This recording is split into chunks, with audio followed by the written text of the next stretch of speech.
যদি ভিন্নভাবে নুডলস খেতে চান তাহলে এইভাবে এগ মশলা নুডলস তৈরি করে খেতে পারেন। আশা করছি সবার কাছে অনেক বেশি ভালো লাগবে। আসসালামু আলাইকুম everyone, welcome to Fatema kitchen and tips.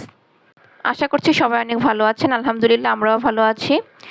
তো দেশ এবং দেশের বাইরে যে যেখান থেকে আমার ভিডিওটি দেখছেন সবাইকে আমার আন্তরিক শুভেচ্ছা এবং অভিনন্দন। আজ আপনাদের সাথে শেয়ার করব এগ মশলা নুডলসের রেসিপি। আশা করছি রেসিপিটা আপনাদের কাছে অনেক ভালো লাগবে। তো চলুন ভিডিওতে একটা লাইক দিয়ে রেসিপিটা শুরু করি। চুলায় একটা প্যান বসিয়ে দিয়েছি আর প্যানের ভিতর দিয়ে দিচ্ছি তেল। আমি এখানে 2 থেকে 3 টেবিল চামচের মতো তেল ব্যবহার করেছি। এখন তেলের ভিতর অ্যাড করে দিচ্ছি পেঁয়াজ কুচি, সাথে অ্যাড করে দিচ্ছি কিছু কাঁচামরিচ কুচি। ঝালটা আপনারা আপনাদের পছন্দ মতো দিবেন, যেহেতু আমার বাচ্চারাও খাবে তাই আমি একটু মরিচের পরিমাণটা কমিয়ে দিচ্ছি। তো একটু লাইট কালার করে ভেজে নিয়েছি। এখন আমি এর ভিতর অ্যাড করে দিচ্ছি 1 চা চামচ আদা রসুন বাটা। এটাকে একটু ভালো মতো ভেজে নিচ্ছি যাতে করে আদা রসুনের কাঁচা গন্ধটা চলে যায়। আজকের এই নুডলসের রেসিপিটা কিন্তু অনেক বেশি লোভনীয়, ছোট থেকে বড় সবাই অনেক বেশি পছন্দ করবে। অবশ্যই বাসায় একবার ট্রাই করবেন আর আমাকে জানাবেন কেমন লেগেছে আপনাদের কাছে। তো আদা রসুনটা ভালো মতো ভেজে নিয়েছি। এখন আমি প্যানের ভিতর অ্যাড করে দিচ্ছি 2টা ডিম। ডিমটাকে নেড়েচেড়ে আমি একটু ভেজে নিব।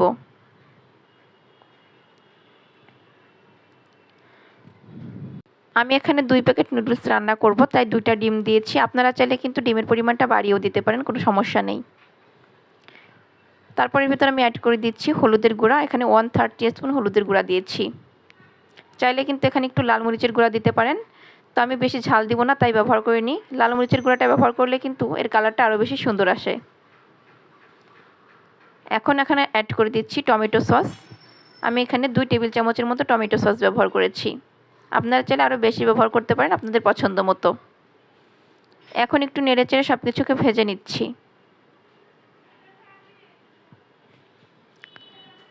বেশ কিছু সময় ভেজে নিয়েছি। এখন আমি এর ভিতর অ্যাড করে দিচ্ছি কিছুটা লবণ, তারপর অ্যাড করে দিচ্ছি পানি। আমি এখানে সব মিলিয়ে 1.5 কাপের মতো পানি ব্যবহার করেছি। 1.5 কাপ পানিতেই কিন্তু নুডলসটা রান্না পারফেক্ট হয়ে যাবে।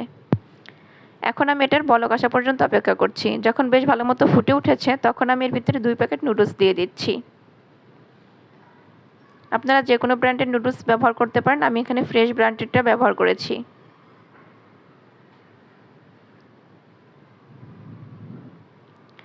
এরপর ঢাকনা দিয়ে ঢেকে আমি বেশ কিছু সময় রান্না করে নিচ্ছি। ফিরে আসছি প্রায় 3-4 মিনিট পরে। এখন ঢাকনা খুলে নিচ্ছি আর নুডলসটাকে একটু ছাড়িয়ে দিচ্ছি। তো এভাবে আমি নুডলসগুলোকে একটু আলগা করে দিলাম। তারপর নুডলসের যে মশলাগুলো থাকে 2 প্যাকেট মশলা আমি এর ভিতরে অ্যাড করে দিচ্ছি।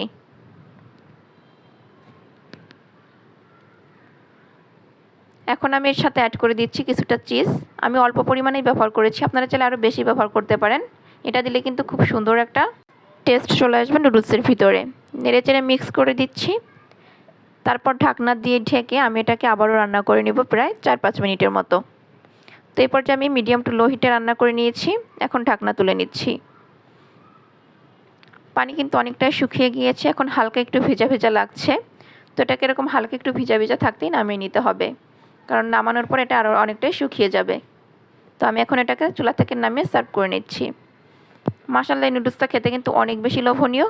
আর আজকে নুডলসটা হচ্ছে আমি রাত্রে রান্না করেছিলাম, যার কারণে কালারটা আপনারা ভালো মতো বুঝতে পারছেন না, ক্যামেরায় শো করেনি। এটা অনেক বেশি টেস্টি হয়ে থাকে, অবশ্যই বাসায় একবার ট্রাই করবেন। ভিডিও কেমন লেগেছে অবশ্যই কমেন্ট করে জানাবেন। ভালো লাগলে লাইক কমেন্ট শেয়ার করে পাশে থাকবেন। এরকম ইউনিক রেসিপি পেতে আমার পেজ ফলো করুন এবং চ্যানেল সাবস্ক্রাইব করে সবসময় পাশে থাকুন। সবাই ভালো থাকবেন, সুস্থ থাকবেন। আজকের মতো এখানেই বিদায় নিচ্ছি। আসসালামু আলাইকুম।